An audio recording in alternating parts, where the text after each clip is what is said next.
سلام كبرات سدرا بيت برك سبورت دحرت تمال مشات اب لندن تراي ناينر بوغ مانشستر سيتي نبرينتفورد سعيرا صوت غيرات اللاب زنبرتلو ساعات ارسنال لومي ويستهام نبارن طراي زيكونس نتزنبر كبيد صوت سعيرا وصالا حانت شتو حدا عب حلاو معصو كمون اموداتا تسرزت شتو ويستهام ارسنال لما وانچان موساد كساب كندي كمتلالوتن دحرت تمالي اب سيتي جراوند تراي زحزن دراما نيوكاستل يونايتد ناو يوروبا نمخاد زنبرا ناي موداتا تسفا لممشت كابيد حدث فتو ودا تقبير الله ملا كتما بارسلونا ون بحقوس صخيرا حدير الله تمال مشت اب تداغم التحدثة ستاديوم كامبونو بارسلونا نريال مدريد كلتا نبادو بمسعار مبل عسان شعاتن وانجالا ليغا بوغا عاتير الله امودان لومي تاريخ تاكتيك ترايزي كونس تاريخ تررت اللبتات حزلكم قريبا له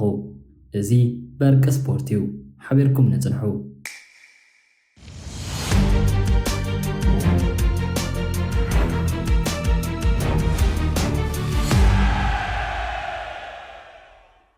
ميكيل ارتيتا غانتو حيزو ناب لندن ستاديوم كمتصن كلو اتوتن نصوري نيرو غنا نغرات كم تزحسبو ينبرون ارسنال اب قدما يبره ببيت وايتن ريكاردو كاليفريون غدات كلتا عبيت ድንገተኛ ለውጥታት ከተገበር ተገዲዳ ማርቲን ዙቤሜንዲን ክርስቲያን ሞስኬራን ተተኪዮም አትዮም እዚ ለውጥ እዚ ነታክቲካል አርሰናል ቁርበናው ጽወኔሩ ዌስትሃም ድማ ንህይወታ ካሙራድ ንምድሓን ትቃለስ ስለዝነበረት ብጃሮድ በውነን ክሪስቴንሲዮ ሰመርቪል ናቢላ በፍላይ በካውንተር አታክ ናርሰናል ከቢድ ፈተና ጌራትላያ ጸዋታ ባዶ ንባዶ ኮይኑ ናብ መወዳታ ክጽጋዕ እንከሎ አርሰናል ተስፋ ዝቆርጸት ትመስል ነራ ግና አውሽተ 5 ደቂቅ ኩሉ ተቀይሩ እዩ አመበል 78 ደቂቅ ናይ ዌስትሃም ተጻዋታይ ማቴስ ፈርናንዴስ ምስራያ ፊት ንፊት ተራኺቡ ነይሩ ዴቪድ ራያ ግና ብዘገርም ብቃዓት ብእግሩ ድሕንዋዩ እዚ ድማ ራያን ምንታይ ንሳልሳይ ግዜ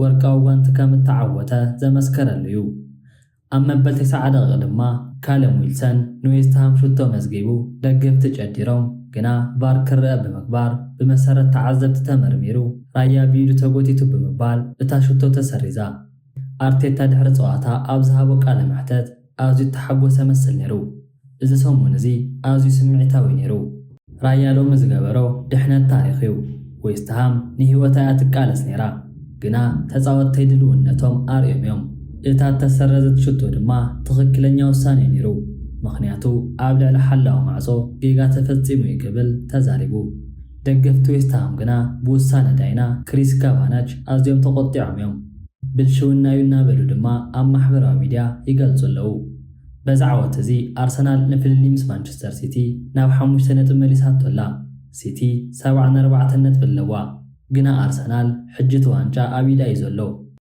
ክቡራት ተዓዘብቲ እውን እታ ሽቶ ዌስትሃም ክትሰረዝ ነይርዋ ዲኹም ትብሉ ዋላስ ልክዕ ኣይኮነን ኣብ ኮመንት ግድፍለይ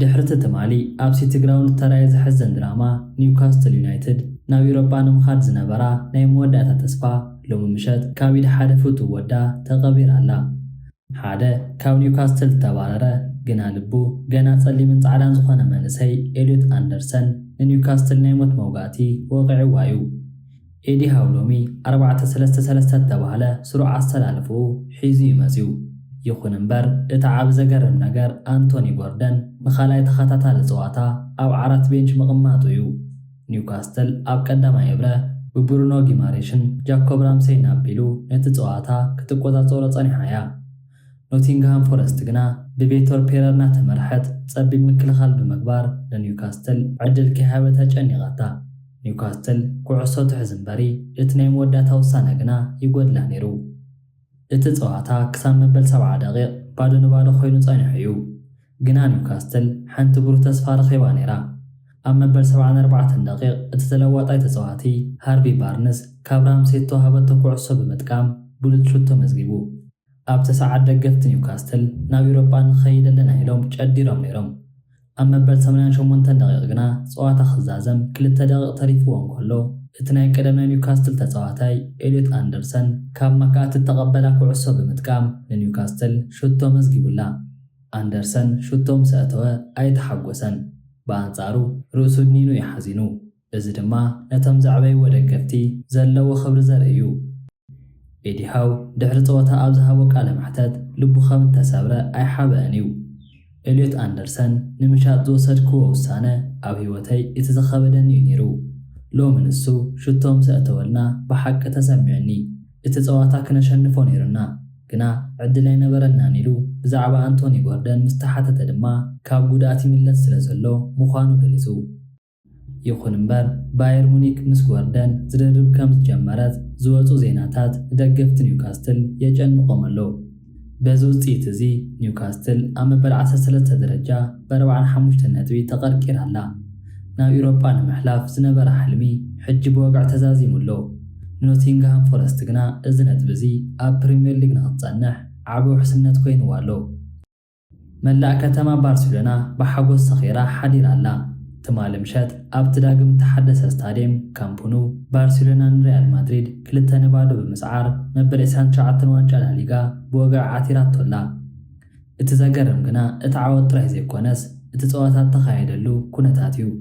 ኣሰልጣኒ ሃንሲ ፍሊክ ኣቡ ኣብ ዝሞተሉ መዓልቲ ንጋንቱ መሪሑ ናብ ዓወት ክበጽሕ እንከሎ መላእ ስታድየም ብስምዒት ተናዊጡ ነይሩ። ማርከስ ራሽፎርድን ፈራን ቶረስን ዘመዝገብዎን ሽቶታት ንማድሪድ ኣብ ጸልማት ደብሬና ኣለዋ። ባርሴሎና ሎሚ 4-3 ሒዛ ክትመጽእ እንከላ ሪያል ማድሪድ ብወገና ብኣልቫሮ ኣርቤሎኦ እናተመርሐት ንባርሳ ክትከትእ ፈቲና ነይራ። ይኹን እምበር ሪያል ማድሪድ ብዘይቲ ብሉፅ ኣጥቃዒኣ ኪልያን ምባፔ ናብ ሜዳ ኣትያ። ባርሴሎና ካብ መጀመርታ ደቂቓት ሒዛ ነቲ ጸወታ ተቖጻጺራቶ እያ። ዳኒ ኦልሞን ፈርሚን ሎፔዝን ኣብ ማእከል ሜዳ ኮይኖም ንተኸላኸልቲ ማድሪድ ፋሕጭን ግራሕ ኣውፅኦምዎም እዮም። ማድሪድ ብጁድ ቤሊንግሃም ኣቢላ ክትምለስ እኳ እንተፈተነት ነቲ ናይ ኣርሰናል ነበር ተኸላኻሊ ዊልያም ሳሊባ ኣብ ሪያል ማድሪድ ዘሎ ግና ሎሚ ራሽፎርድ ክቆጻጸሮ ኣይከኣለን። ባርሴሎና ነቲ ጸወታ ብኣጉያ ዛዚማቶ። ኣብ መበል 9 ደቂቕ ባርሴሎና ካብ ቢልድ ኣፕ ፕሌይ ዝጀመረት ጽብቕቲ ኩዕሶ ራሽፎርድ ብዘገርም ቅልጣፈ ተጠቂሙ መሪሕነት ኣውሒዙ እዩ። ኣብ መበል 18 ደቂቕ እውን ካብቲ ሽቶ 10 ደቂቕ ከይመልአት ዳኒ ኤልሞ ዘመቻቸዋ ኩዕሶ ፈራን ቶረስ ብምጥቃም ካልእቲ ሽቶ መዝጊቡ። እዚ ሽቶ እዚ ንተስፋ ማድሪድ ሙሉእ ንሙሉእ ዘጸልመተ እዩ ነይሩ። ኣብ መበል 63 ደቂቕ ድማ ጁድ ቤሊንግሃም ንማድሪድ ሽቶ መዝጊቡ ነይሩ ግና ባር ተራእዩ ኦፍሳይድ ተባሂሉ ተሰሪዙ። ቲቦ ኮርቲስ ንማድሪድ ካብ ዝበኣሰ ስዕረት ዘድሓና 6 ዓበይቲ ድሕነት ገይሩ እዩ። እቲ ዝበኣሰ ድራማ ድሕሪ ጸወታ እዩ ነይሩ። ኣሰልጣኒ ሃንሲ ፍሊክ ዋንጫ ምስ ለዓለ ብስምዒት ተዋሒጡ ንባዓቱ ክዓግት ኣይከኣለን። እዚ መዓልቲ እዚ ፈጺመ ክርስቶዖኔ ንግሆ ኣቦይ ከም ዝሞተ ተነጊሩኒ ግና ተጻወተይ ከም ሓዘ ስድራ ቤት ኮይኖም ሎሚ ነዚ ዓወት ሂቦምኒ ብጣዕሚ ዝኮርዓሎም ክብል ገሊጹ እዩ። በቲ ሸነኽ ድማ ሓለቓ ጋንታ ሪያል ማድሪድ ዝነበረ ዳኒ ካርቫሃል ንባርሴሎና ናይ ጋርድ ኦፍ ሃኖር ክብሪ ሰላምታ ብምሃብ ናይ ስፖርታዊ ዓለም ስነ ምግባር ኣርዮም እዮም። በዚ ዓወት እዚ ባርሴሎና 91 ነጥቢ ብምሓዝ ካብ ሪያል ማድሪድ ብ14 ነጥቢ ሪሕቓ ትርከብ። 3 ጸወታታት ጥራይ እናተረፋ ድማ ባርሳ ሻምፒዮን ምዃና ኣረጋጊጻላ።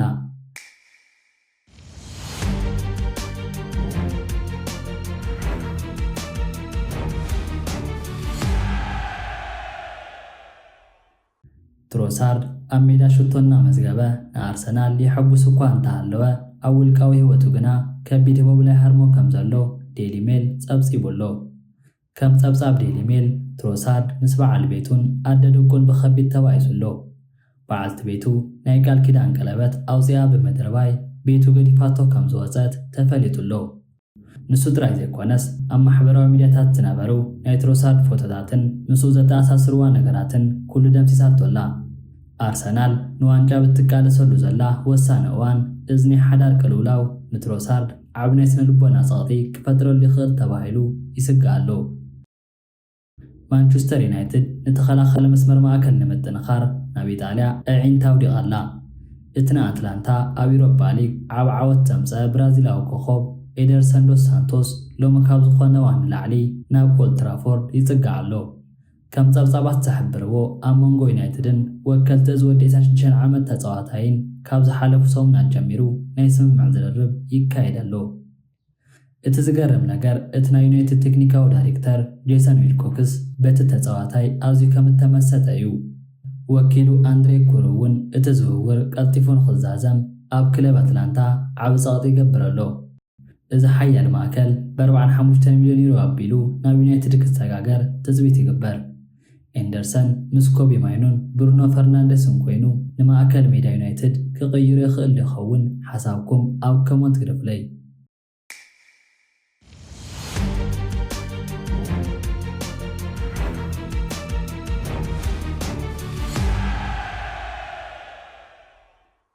ትማል ምሸት ዓለም MMA ብዘደንጹ ውጽኢት ተናዊጻላ።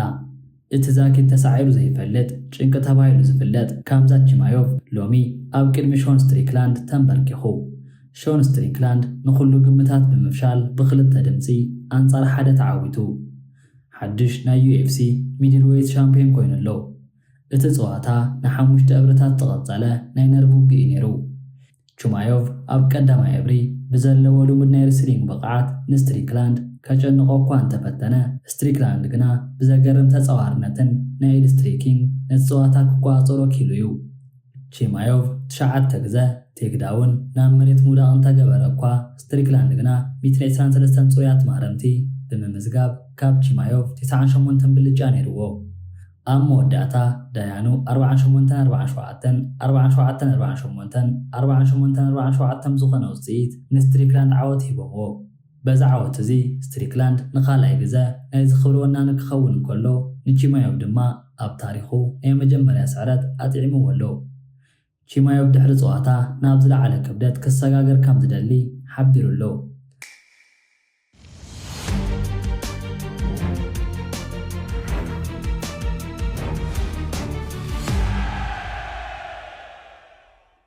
እሞዳ ንስኹም ከ እንታይ ሪኢቶ ኣለኩም ዝብል ኣብ ኮመንት ግደፍለይ እናበልኩ ነዛ ቪድዮ ሸር ብምግባር ንኩሉ ስፖርተኛ ኣባጽሑ። እዚ በርቂ ስፖርት እዩ። ሰላም ቅነ